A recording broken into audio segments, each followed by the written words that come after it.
This is really just an overview of the A-level subject, and the course itself is really nicely balanced. Actually, there are 3 components, 20% of which is a coursework component, and then 2 exam papers. The first one comprises of Hamlet, Rossetti, and A Doll's House, as you can see. The second component is an American literature unit, which consists of 2 main novels, The Great Gatsby and The Grapes of Wrath, followed by a list of wider reading. And then the third component, the coursework, is a close analysis essay of some poems by Caroline Duffy, the titles Feminine Gospels, and then a comparative piece of work comparing Atonement, the novel by Ian McEwan, and Plenty by David Hare. And really, the rest of this PowerPoint just takes you through a few images and a few key quotes from those various titles. So for the American literature unit, there's the very famous and very popular Great Gatsby and The Grapes of Wrath. The Grapes of Wrath is quite a political novel with a particular socialist perspective, which details the journey of the Joad family in the 1930s in America, taking the great sort of migrant Route 66 road from the Midwest of Oklahoma to the promised land, supposedly promised land of California. And then there are a number of titles there of various other American novels from 1880 to 1940, which we encourage you to read, and which are amazing novels in their own right, and which you, in comparing The Grapes of Wrath and The Great Gatsby, and when setting it in its context of the American novel, you might make mention of some of these other titles, but they're great to read in their own right. Richard Wright's Native Son it stands out as being a particularly challenging and thought-provoking novel. There's Edith Wharton, a very beautiful novel, The Age of Innocence. And my favourite, I think, from that list is Willa Cather's My Antonia, which is a story set on the prairies of the sort of turn of the 20th century America, and there's the central character talking about his love of sort of a childhood romance with the character Antonia, who's an immigrant from Bohemia, so sort of Eastern Europe, really. And that's just a picture of one of the other titles, The Age of Innocence, and then a few cover pictures from the various different English literature titles for American literature. And there's a good range, really, of titles there. The no English literature course would be complete without a study of a Shakespeare play, and we study Hamlet. And it's obviously one of Shakespeare's most famous plays. It's also one of the longest. But what strikes us actually is about how relevant it is today, how it is more so than perhaps many of Shakespeare's plays, a story of youth, a story of a young prince, Hamlet, struggling to find his place in the world, and struggling alongside Ophelia and Laertes to have a sort of sense of control over himself and have a life when constrained by a sense of duty. So it's a good play, really great play. For component 1, there's an essay on a Shakespeare play, and then there's also a comparative essay, and for that we have Rossetti's a selection of Rossetti's poetry, which is beautiful, and quite understated at times. Rossetti was a deeply religious woman, and in some ways very very conservative, but in other ways extremely modern. Um, and she has a real um, sense of what it was like to be a woman in Victorian Britain, um, but has something quite personal, quite private about her poetry as well, so it doesn't become too cliched, and her language use is beautiful. And that's compared with Ibsen's A Doll's House, which it's a play we study in translations from the Danish.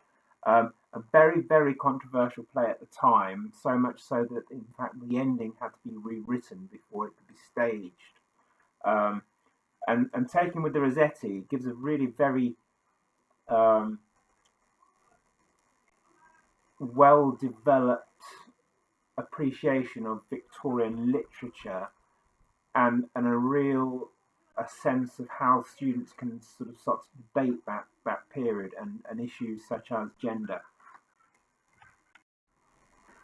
Um, Moving on to the coursework, um, depending on who's teaching the course at the time, I tend to teach, this is Mr. Williams, I tend to teach the Duffy poetry, and so we read a number of her poems from the feminine Gospels, and then the idea is that you write in detail about one poem and relate that to the rest of the collection.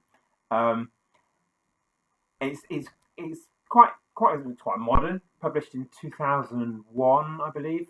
Um, it looks at ideas of consumerism, materialism, history versus her story. Um, Quite edgy at times, a little bit taboo, arguably, and certainly challenging, but popular with students, although it's at times quite divisive. But we're not afraid of a bit of debate in English. Um, if you have Mrs. Halstead, you're likely to, instead of Caroline Duffy, study the works of Edward Thomas, who's a fantastic poet, arguably a war poet. And you may have come across him actually at GCSE. Plenty. So Plenty is a poem, sorry, a play staged at either at the end of the 70s or beginning of the 80s, that has characters who have been affected by the Second World War in one way or another. In some ways, it's a play about the sort of British upper class, but equally, it's a story or play about a woman struggling to find a sense of self and a sense of her own identity after the freedom of the Second World War, in which she was a spy behind enemy lines. And so, to move back to atonement, Plenty and atonement work really nicely as a piece of comparative coursework that explore a sense of how the Second World War affected identity, ideas of masculinity and femininity, and various occupations and gender equality at the time and afterwards as well, and how it sort of changed the class system a little bit as well.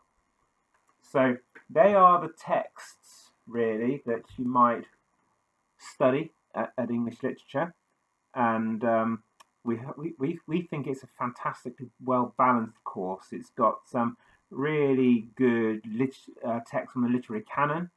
It's got a good balance of poetry, prose, and drama. The issues and the themes in there are often quite modern, quite contemporary, and it leads to plenty of opportunity for discussion and a little bit of controversy, which we don't tend to shy away from. and great outcomes. And so it's a really nicely balanced course that if you did choose to go on to read English or an English literature or an English degree at university, it would prepare you very well for that. But equally, obviously, it lends itself well as a companion A level to any number of subjects, whether it be TP or history, or indeed as a sort of a contrast to the sciences. And whether it's medicine or law or journalism or creative writing that you're looking to go into, English literature really is the subject you shouldn't be without.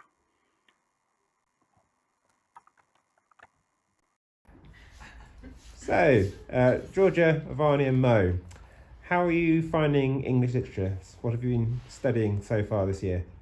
I really like it personally. We've been doing Atonement with Miss Heinfeld and the poetry of Caroline Duffy with Mr. Williams, and both of them have been interesting, let's say. And there's definitely a lot of like space for open debate with these things, and that's one of the differences from GCSE. In GCSE, it's very there's not as much space for debate because you're very much taught.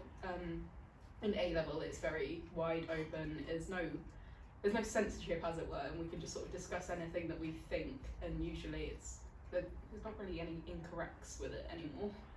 Good.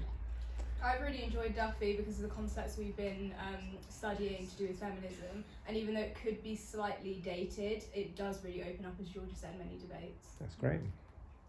Atonement's also really great.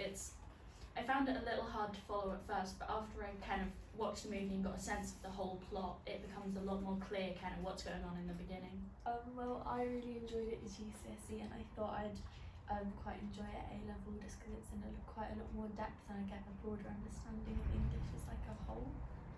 Yeah, I mean, I didn't really choose it until kind of like a lot later on. In fact, like I was like definitely sure I wouldn't be doing English for A level. So I think just kind of be cautious with your options and make sure you're definitely doing something you're going to enjoy, because otherwise you could end up in a subject that you don't. So I think I'm glad that I chose English in the end rather than something else, because I think I would have been stuck doing a subject which I hated.